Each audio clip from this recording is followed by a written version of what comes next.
Hi friends, ಎಲ್ಲರಿಗೂ ನನ್ನ ನಮಸ್ಕಾರಗಳು. ತಮ್ಮೆಲ್ಲರಿಗೂ ಕೂಡ ಇವತ್ತಿನ ಈ ನನ್ನ ವಿಡಿಯೋಗೆ ಸ್ವಾಗತ. ಯಾರೆಲ್ಲ ನನ್ನ ವಿಡಿಯೋಸ್ ನೋಡಿ ನನಗೆ ಸಪೋರ್ಟ್ ಮಾಡ್ತಿದ್ದೀರಾ ತಮ್ಮೆಲ್ಲರಿಗೂ ಕೂಡ ಧನ್ಯವಾದಗಳನ್ನು ಹೇಳೋದಕ್ಕೆ ಇಷ್ಟಪಡ್ತೀನಿ. ಇನ್ನು ಯಾರೆಲ್ಲ ನನ್ನ ಅಕೌಂಟನ್ನು ಫಾಲೋ ಮಾಡ್ತಿಲ್ಲ, ದಯವಿಟ್ಟು ನನ್ನ ಅಕೌಂಟನ್ನು ಫಾಲೋ ಮಾಡಿ, ವಿಡಿಯೋಸ್ ಇಷ್ಟ ಆದರೆ ಲೈಕ್ ಮಾಡಿ ಸಪೋರ್ಟ್ ಮಾಡಿ ಅಂತ ಕೇಳ್ಕೊತೀನಿ. ಇನ್ನು ಇವತ್ತಿನ ದೈವ ಸಂದೇಶದಲ್ಲಿ ಯಾರೆಲ್ಲ ನೋ ಕಾಂಟ್ಯಾಕ್ಟ್ ಸಿಚುವೇಶನ್ ಅಲ್ಲಿ ಇದ್ದೀರಾ ಅಂತವರು ಮತ್ತೆ ನಿಮ್ಮ ಕಾಂಟ್ಯಾಕ್ಟ್ಗೆ ನೀವು ತುಂಬಾ ಇಷ್ಟಪಡುವಂತ ವ್ಯಕ್ತಿ ಬರ್ತಾರೋ ಇಲ್ವೋ ಏನು ಅನ್ನೋದನ್ನ ಇವತ್ತಿನ ದೈವ ಸಂದೇಶದಲ್ಲಿ ನೋಡೋಣ.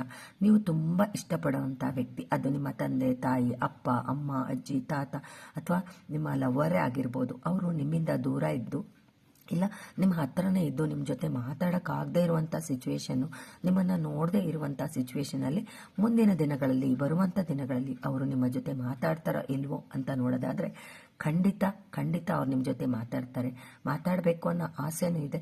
ಇನ್ನು 10 days ಒಳಗೆ ಅವ್ರು ನಿಮಗೆ ಸಿಗ್ತಾರೆ. ಧನ್ಯವಾದಗಳು.